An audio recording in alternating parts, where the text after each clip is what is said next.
putting an end to identity politics. This is the Kevin Jackson Radio Show.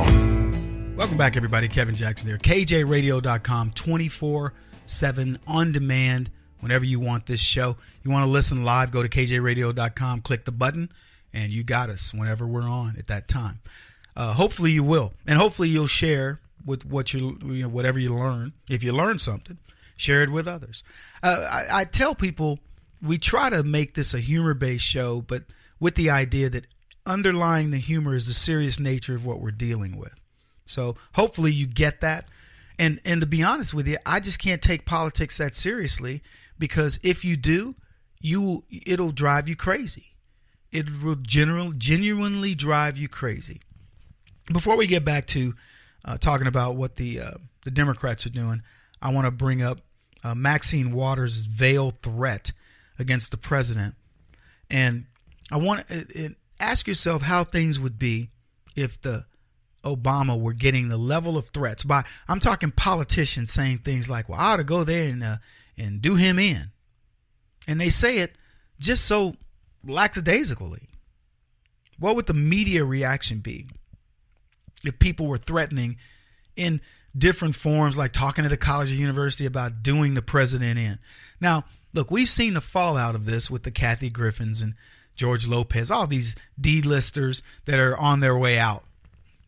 As I said when I opened the program, I said, or maybe we did in the second segment, but I said there's going to come a time where people are no longer going to be talking smack against Donald Trump, at least not to the degree that they are now. It will suddenly be less in vogue to do that. Comedians won't be able to do it. I was listening to Trevor Noah talk about all the evidence he has of Trump's racism. This is a kid that comes from Australia, inherits a TV program, makes millions of dollars, bashes the country and the president, and essentially doesn't understand what makes America great. The fact that he could do all of that is pretty doggone amazing. He couldn't fill a thimble with what he knows about America culturally. He's been here 2 years. He thinks he knows our country. But you know what? Going back to Maxine Waters, how insignificant must you be when you make a threat against the president and the Secret Service goes, that old crazy witch. They probably didn't even investigate. They probably went, who cares? She's a member of the Congressional Black Circus. Oh, y'all talking about that circus clown? Yeah, she's always making threats. They don't even care. You're insignificant. Just amazing. And black folks vote these clowns in and day out. They don't seem to care. But anyway, I want to go back to Tom Perez, leader of the DNC. They can't raise any money. They raised $4 million in September. The Republicans raised $10 million. By the way, those aren't land speed records by any means. Donald Trump could raise $10 million in a week. He could. If Donald Trump said, look, we're going to build up the campaign. We're going to already start doing blankety blank, and I need you to fund it. I don't even know what the number would be if that man called out and said, we're going to start doing this, running our 2020 campaign. Here's where we're going to start. Because people, they want to donate to support this dude. He changed all the rules in that regard. So the money that is going to the RNC is nothing in comparison to Trump himself, is what I'm getting at. See, the DNC, and let me put it a different way. Who does the left have that they can go out and say, we need to raise $50 million by this amount of time, and somebody do it? If you want to tell me Barack Obama still has that juice, I'll tell you, he doesn't. He doesn't have it. So Barack Obama loses all the seats. He's up there right now running in Virginia, trying to help the Virginia governor's race. And I'm going to make a prediction that the next governor of Virginia will be a Republican. Because if you have Obama running for you, you're in big trouble. In fact, there was a Senate candidate who was asked point blank, will you use Hillary Clinton in your campaign? And it was painstaking for him not to answer no, but to be saying no. If you get a chance to see the interview, it's actually pretty funny because he's like, well, and the guy, look, it's a pretty simple question. Are you going to use Hillary Clinton? And the former Secretary of State, but he won't say no, but he certainly isn't going to say yes. Okay. It's one of those. It's tortured, I think is what the word I would use. It was a tortured interview. So the Democrats, they rebrand. I've ridiculed them about it. It was better this, better that, better this. And people thought it was like a Papa John's pizza commercial. But it's beyond ridicule because people in their party who probably, I mean, right or wrong, I think wrongly, want to get something out of it, want to feel like they're a part of something. They are finding out there is no message. They rebranded. They tried the strategy of giving the president his agenda in hopes of taking credit, but Twitter ruined that for him. Their first strategy was, we will oppose him across the board.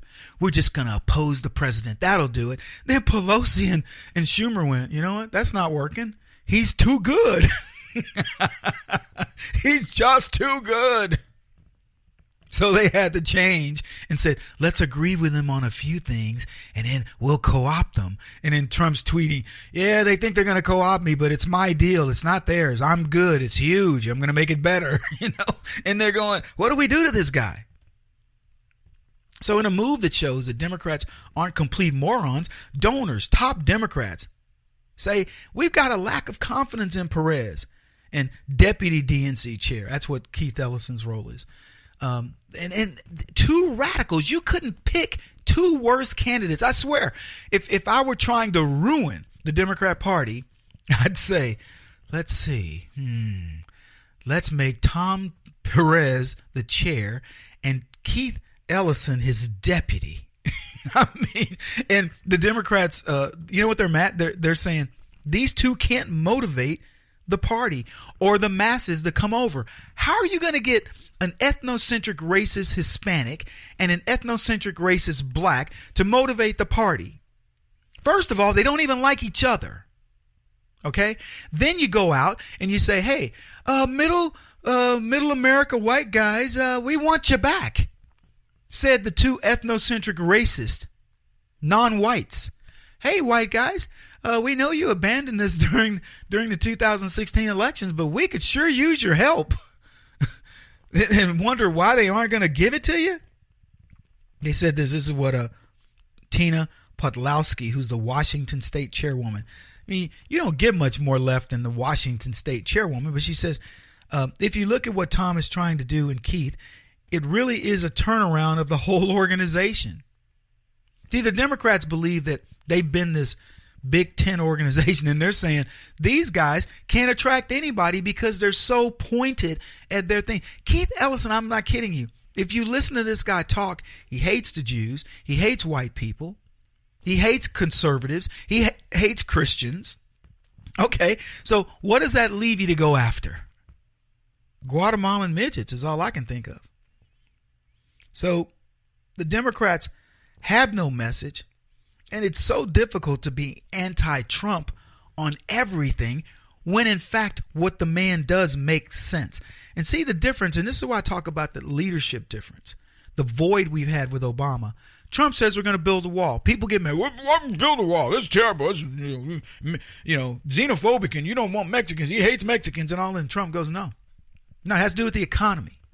It has to do with the fact that these people are coming over, taking jobs, they're killing people. We've got gangs, we've got drugs, and people are whoa, wait a minute. I didn't realize all that. Maybe we do need to build a wall.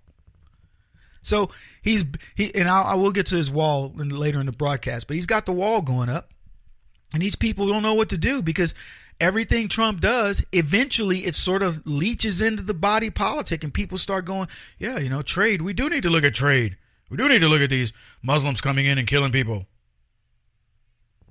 When a Democrat donor is looking at their crystal balls, they don't see the Democratic Party. They see Donald Trump revitalizing all aspects of America, including the way the younger generation thinks about this country. No longer, folks, is pessimism the word of the era. Pessimism has been replaced by optimism. And the Democrats have no ideas. They paint anybody who dare not agree with them as racist, and they have so many overworked words. I've talked about them the other day. Racist, homophobic, misogynist, whatever. Look, call us what you want, but we're sick of it. So what do Democrats do to stem the tide of Trumpism? They can't do anything. They're the same old, same old. They throw a bunch of, hey, let's do another fundraiser at Martha's Vineyard. Well, you know what? There are people out there, donors, going, how many times do you want me to go to Martha's Vineyard? Been there, done that. This one lady, a dude, his name is John Morgan, a longtime donor. He said, I've had enough dinners. He goes, I need more. I'm not really interested. I'm not going to I want to get new blood. I can't get motivated with these guys. That's their problem. He won't stop until he's the top-rated radio talk show host in America. What kind of weird competitive freak are you? This is the Kevin Jackson Radio Show.